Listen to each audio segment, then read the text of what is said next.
This is year 40 for me. Since we are halfway through the year, this is a great time for me to share with you 20 lessons I have learned in my 40 years of life. We'll tackle 20, and at the end of the year, we'll tackle the other 20. All right, so let's get started. In no particular order, the first lesson I learned is that time is a currency. This lesson I learned when I became a mom, not my first year, my second year into motherhood.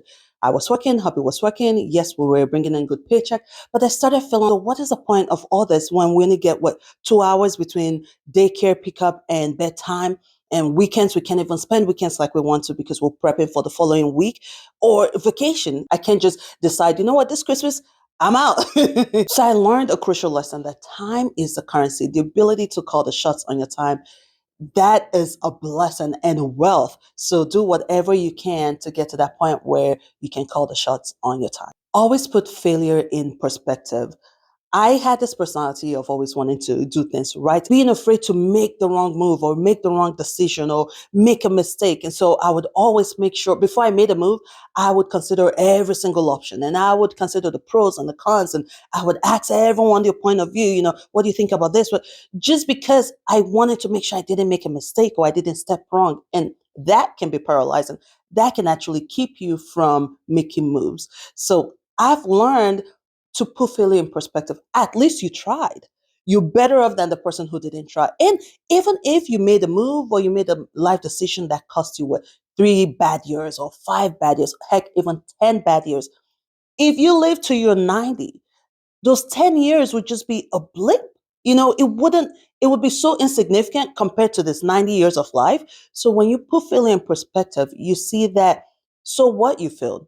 Okay, you get up and you try again, or you try something else. At least you know how not to do it, right? So right now, my perspective when it comes to anything is I do my due diligence and I move on. And if it's wrong, hey, we learn and we change direction and keep moving, right? Working hard doesn't necessarily lead to success, but working smart will increase the odds. This has to do with everything from networking to investing, everything. I learned this lesson. I wish I learned it earlier in my professional life, but it was much later. I don't know. The naive me thought, just put your head down, get your work done, and your results will speak for itself and you get your promotion and all. And at some point I learned, no, no, no, no. If you put in work into networking and playing the office game, I'm not necessarily office politics, but getting to know other people in different departments, joining groups and all that, you can get that end result of the promotion, of the higher pay via that route. I remember that my career took a different turn was because I found out about an opportunity in a whole different department. Invest and, yes, you can save and that keeps you money, but then you learn, whoa, you can grow your money. Your money can work for you. I'm now a stay-at-home mom, even running the home. At the end of the day, no one cares if you're working so hard. It's all about the end result. So if you can find a smarter way to get something done, be it career, be it money, be it paying off debt, be it getting in shape, be in every aspect of life. Working smart is a lot better way to go than working hard. Working hard does not guarantee anything.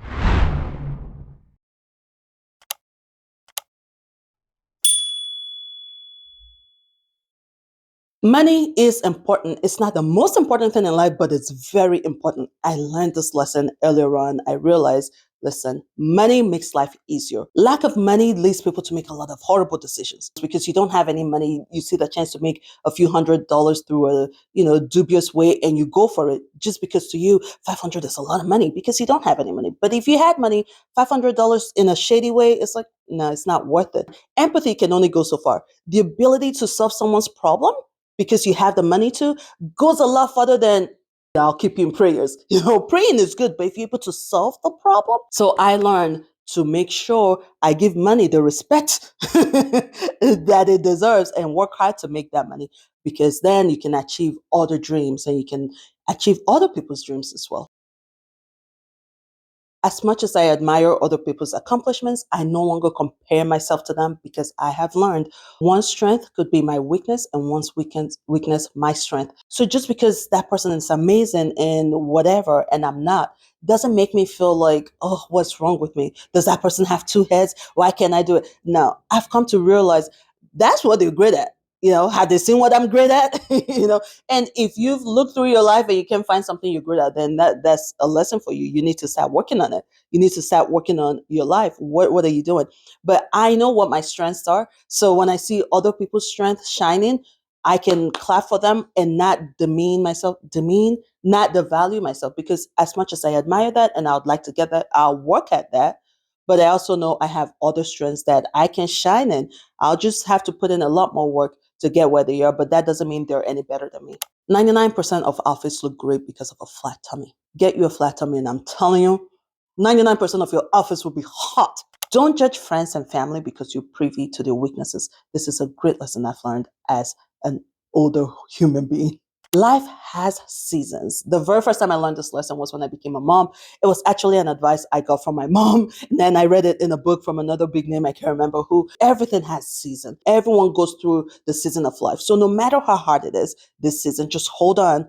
Hold on, it will pass and you'll move on to the next season of life. Be it unemployment, be it the season where you're not making enough money, be it in the season where relationship is hard. It too shall pass. Winter can be as cold and as deadly as it can be, but it has to pass. Spring has to come. Summer has to come. It can't be all year. So just hold on and you'll move on to the next season. This lesson I learned was when I became a mom. I had my first two kids back to back. And man, it felt like I was always on the clock. Heck, I'm always on the clock, right? As a mom, always on the clock. Mornings were rough for me because mornings, I'm a morning person. I like that morning time. But when you're a mom, early motherhood, when the kids are 1, 2, 3, they need you immediately. They wake up and they need you. You get up from bed and you're working, right? Heck, from bed you're working.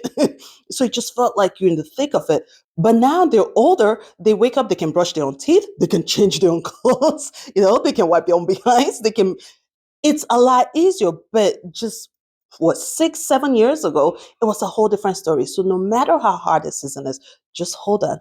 It too shall pass and you'll go on to the next season. History belongs to whoever owns the media. This was a painful lesson for me to learn because I love documentaries, I love biographies, but I've gotten older and I've started to realize it's all based on the narrative. Whoever is telling that history, whoever is recording that history, whoever is narrating that history, it all depends on the narrative they want to portray. So now I can no longer trust just because it's a documentary, heck, be it in black and white, be it in high def.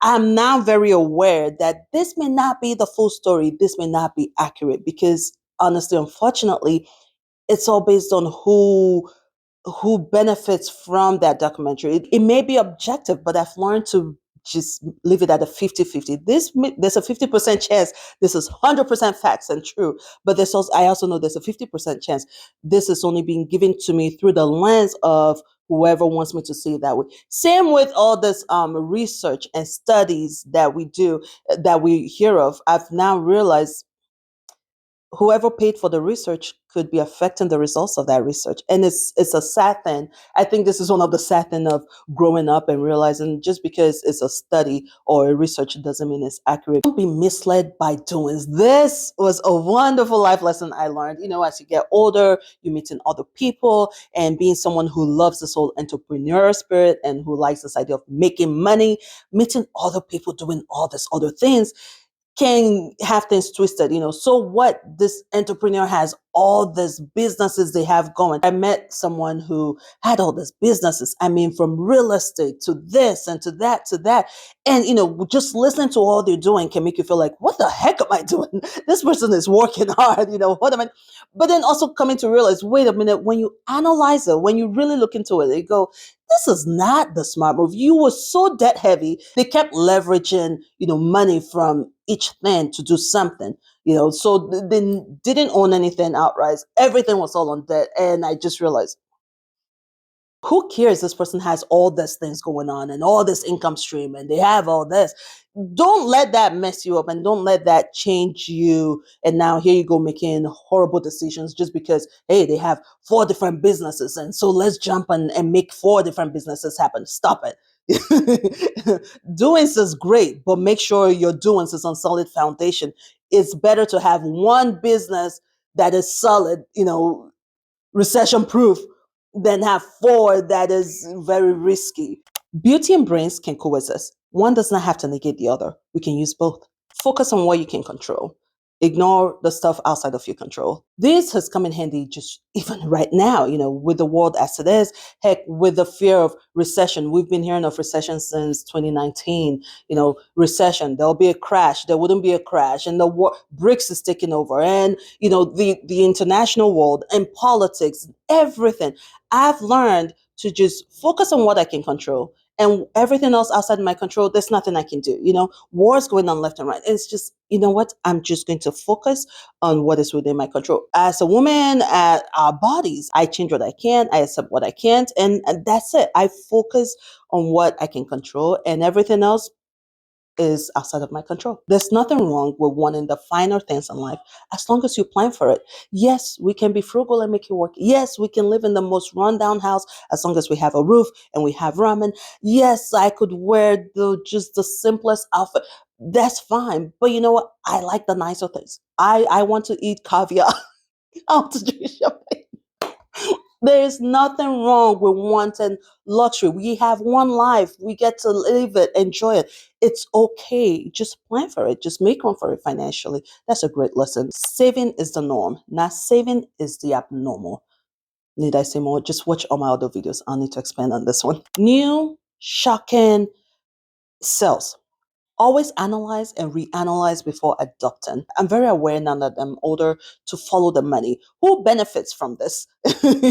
I'm not against someone benefiting as long as it's beneficial for me, but I always analyze who benefits. And based on that, is this an information that really helps me? Or is this an information that is being pushed because of the benefit? Does that make sense? Plan for the worst case scenario and hope for the best. This is just thankfully it's my personality, and it has worked out for me.